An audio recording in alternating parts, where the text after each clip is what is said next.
Hello, everyone. I'm glad you tuned in for this spiritual reflection here on Monday, June 2020.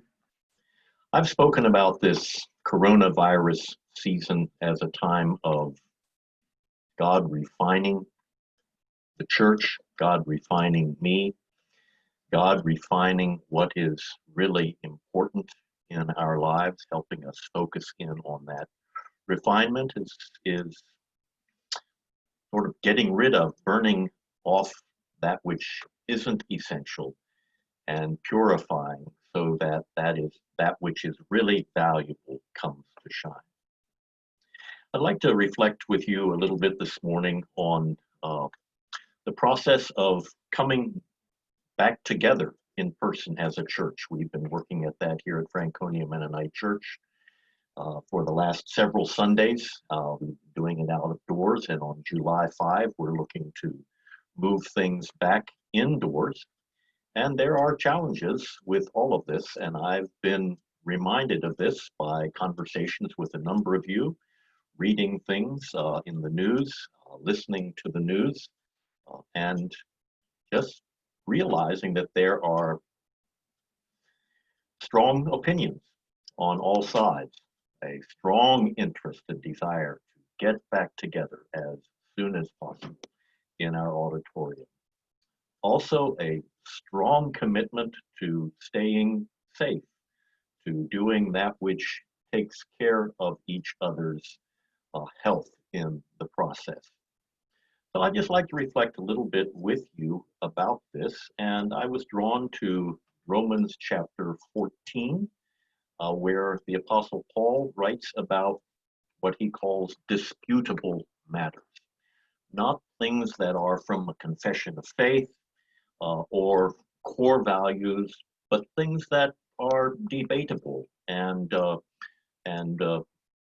things that we have disagreements about that are not core to our faith. And one of those issues in the early church was whether to eat meat or not.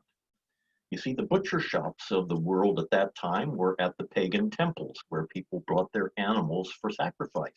So if you ate meat, you likely purchased it there at a pagan temple for an offering that had been given to a pagan god.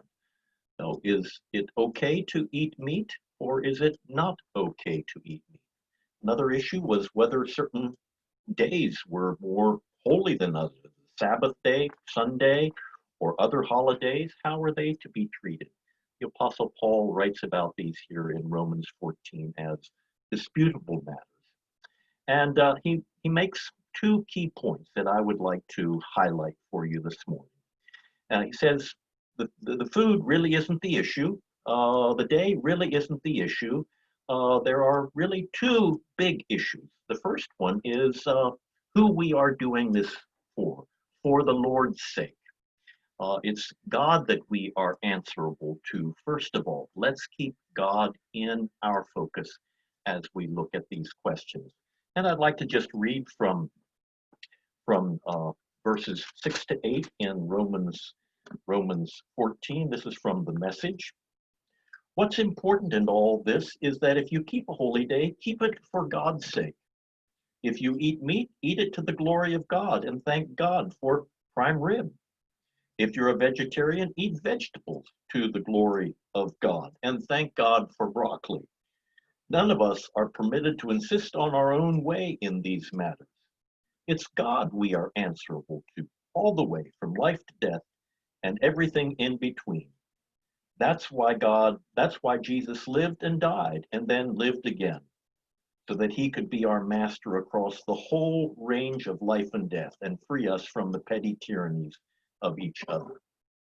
So I think that's the first big deal to think about as we look at the various opinions of how and when and whether and how many to come back together in the auditorium to worship together, or for committee meetings, youth activities, the list goes on and on.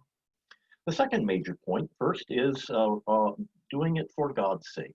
The second major one is the relationship with each other through this whole process. Let's put our energy the Apostle Paul says, let's put our energy not into making sure we get our right way or taking care of ourselves or defending our rights, but let's put our energy into getting along with each other. And here again, I'd like to read. This is some wonderful advice to us. It comes from God's Word. So let's agree to use all our energy in getting along with each other.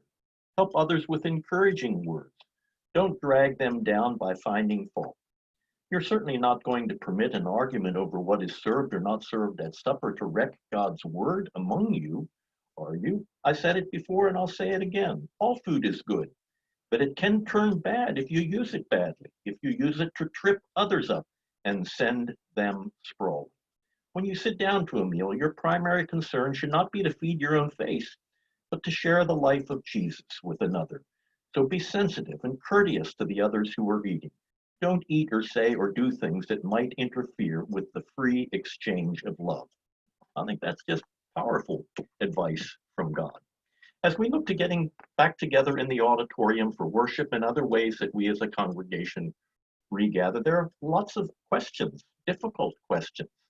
And there are various strong opinions that are held by various of us and are expressed in the media. How many should gather together? Should we wear face coverings? What do we do about singing inside? How do we do offerings? Do we take people's temperature at the door? How do we keep track of who is here in case we find out later that one of us has been exposed or test positive for coronavirus? How do we work at the cleaning? The list goes on and on.